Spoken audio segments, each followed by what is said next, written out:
আমরা নির্বাচন কমিশনের এই সিদ্ধান্তকে স্বাগত জানাচ্ছি। পশ্চিমবঙ্গের মানুষ বর্তমান সরকারকে বিসর্জন দেবার জন্য প্রস্তুত। এই প্রকৃত পরিবর্তনের মধ্যে দিয়ে ফল ঘোষণার ৪২ দিন পর থেকেই বিজেপির যে ঘোষিত সিদ্ধান্ত আছে,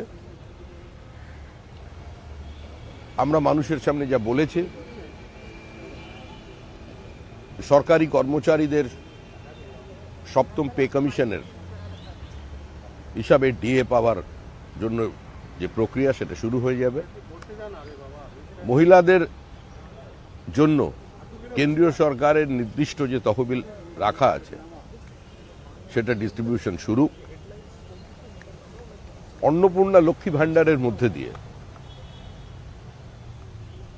৩,০০০ টাকা করে প্রতি মাসে আমাদের দেওয়ার যে কমিটমেন্ট সেটা থাকবে। পশ্চিমবঙ্গের মানুষ এবং পশ্চিমবঙ্গের আপামর জনসাধারণ যারা পরিস্থিতির বাধ্যবাধকতায় আজকে গিয়ে পরিযায়ী শ্রমিক হয়ে গেছেন, অন্তত তারা আগামী ১ বছরের মধ্যে পশ্চিমবঙ্গে নতুন কর্মসংস্থানের সুযোগ তৈরি হবে, তারা আসবেন। এবং আমাদের যে লক্ষ্য,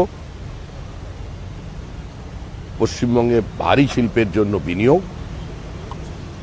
শুধু কৃষি শিল্পের সহাবস্থান নয়, কিংবা ৩ ফসলি জমি অধিগ্রহণের মধ্যে দিয়ে নয়, কৃষকের জমি যদি অধিগ্রহণ করা হয় বাজার দরের থেকে ৩ গুণ বেশি মূল্য, সোলেসিয়ামকে ডাবল করা এবং নির্দিষ্ট শিল্পে কৃষকের অংশীদারিত্বকে প্রতিষ্ঠা করা, এই তিনি আমরা যাচ্ছি।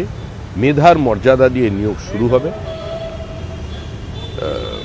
এই সরকারের প্রাতিষ্ঠানিক দুর্নীতির কারণে যারা বঞ্চিত হয়েছেন চাকরি প্রার্থীরা, তাদের ৫ বছরের জন্য যে বয়সের রিল্যাক্সেশন সেটা থাকবে। এবং পশ্চিমবঙ্গের প্রকৃতির বিরুদ্ধে যে যুদ্ধ ঘোষণা করেছিল তৃণমূল কংগ্রেস, মানুষের জল, জঙ্গল, জমি কেড়ে নেওয়ার যে অবস্থা তৈরি হয়েছিল, সেটাকে যে কোনো মূল্যে সরকারে আসার সঙ্গে সঙ্গেই সেটা বন্ধ হবে। এবং একই সঙ্গে যাদের পাট্টা কেড়ে নেওয়া হয়েছে তাদের দিকে সরকার নজর রাখবে।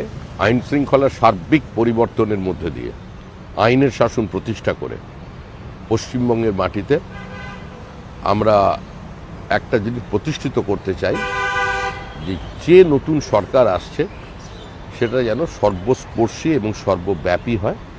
এবং সেই হিসেবেই আমরা আমাদের সংকল্পপত্র তৈরি করছি, সারা পশ্চিমবঙ্গের সর্বত্র মানুষদের সঙ্গে নিয়ে। এবং সর্বোপরি যে বিভাজনের রাজনীতি এ রাজ্যে তৈরি হয়েছে, ঘৃণার রাজনীতি তৈরি হয়েছে, হানাহানির রাজনীতি তৈরি হয়েছে, প্রকাশ্যে দাঙ্গা প্ররোচনা দেওয়ার যে রাজনীতি তৈরি হয়েছে, এগুলো বন্ধ করা হবে। যারা এগুলো করবেন, এ ধরনের ঘৃণা ছড়াবার চেষ্টা করবেন, র্যাডিক্যালাইজেশনের চেষ্টা করবেন, তাদের অবিলম্বে গ্রেপ্তার করা হবে।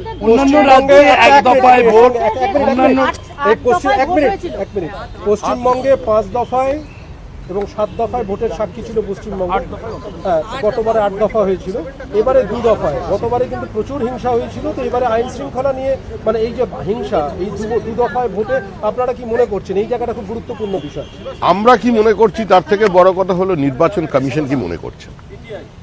আমরা এখনো বলছি, এসআইআর প্রক্রিয়া চলাকালীন যে হিংসা আমরা দেখেছি, সরকারের অসহযোগিতা দেখেছি, আমাদের ফর্ম 7 জমা নেওয়ার পরেও যেগুলো এআরও এবং ইআরওরা সিস্টেমে আপলোড করেনি, পুলিশ বেআইনিভাবে আমাদের ফর্ম 7 যারা বাজেয়াপ্ত করেছে।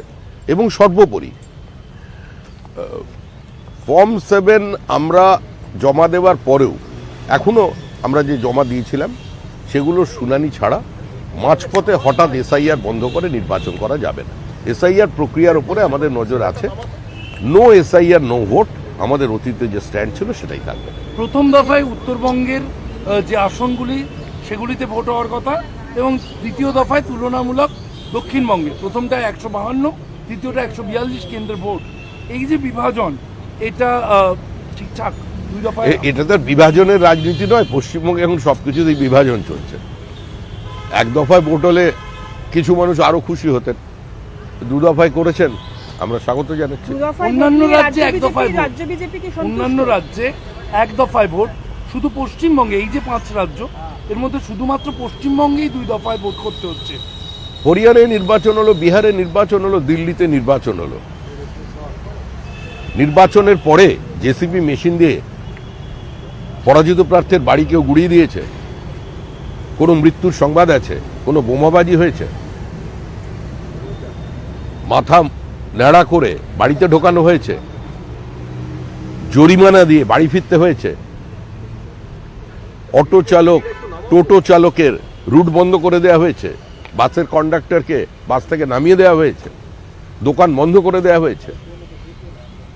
থুতু ফেলে সেটা তাকে দিয়ে চাটানো হয়েছে? এই ঘটনা কোথাও ঘটেছে? কোনো জায়গায় মৃত্যুর খবর আছে? খবর আছে ভোটকে কেন্দ্র করে। সুতরাং এটা পশ্চিমবঙ্গের ক্ষেত্রেও একটা লজ্জার বিষয় যে সব রাজ্যে এক দফা, আমাদের এখানে 2 দফা।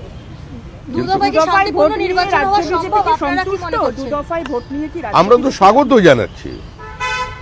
এবার সন্তোষ অসন্তোষের কোনো প্রশ্ন নেই। আমরা নির্বাচন কমিশনের উপরে আস্থা রাখছি, একটি সাংবিধানিক সংস্থা। আমরা মনে করি তারা এখানে শান্তিপূর্ণ ভোট করাতে সক্ষম হবেন এবং তার আগে একটা ভেজাল মুক্ত, ত্রুটিমুক্ত ভোটার লিস্ট মানুষকে উপহার দেবেন। কমিশন বলছে হিংসাবিহীন। বিজেপি চেয়েছিল 8 দফায় ভোট করতে, তৃণমূল বলছে যে তাহলে এবার 2 দফায় ভোট বিজেপি নির্বাচন কমিশন। তৃণমূল কি বলছে, তৃণমূল কি না বলছে এটা নিয়ে আর মানুষ চিন্তা করছে না। তৃণমূল অনেক কথা বলেছে, 15 বছর ধরে অনেক কথা বলেছে। এবারে তো একটু চুপ করুক। আমরা কোনো সময়ই বলছি না মানে সেলোটেপ আটকে নেবার জন্য, কিন্তু আমার মনে হচ্ছে মানুষই আটকে দেবে। পুরোহিত এবং মুয়াজ্জমদের 500 টাকা করে ভাতা বাড়ানো হলো, ভোটের আগে ঘুমি 2000 করে হয়ে গেল। আমি এ নিয়ে কোনো মন্তব্য করতে চাই না। 500 টাকা বাড়াতে পারেন, 1000 টাকা বাড়াতে পারেন, 3000 টাকা বাড়াতে পারেন। যারা ভাতা নেবেন তারা এটা জানেন, এই ভাতাটা তাদেরই টাকা। এই ভাতা দিয়ে আপনি মনে করছেন নির্বাচনী বৈতরণী পার করবেন? এটা সম্ভব নয়।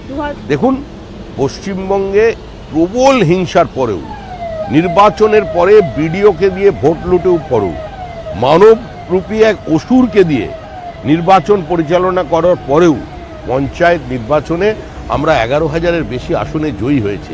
অনেক জায়গায় আমরা পঞ্চায়েত তৈরি করেছি। তাহলে কি যে মহিলারা ওখানে ভোট দিয়েছিলেন তারা লক্ষ্মীর ভাণ্ডারের টাকা পাননি? তারা ওখানকার বাচ্চা বাচ্চা মেয়েরা সাইকেল পাননি বা কন্যাশ্রী পাননি?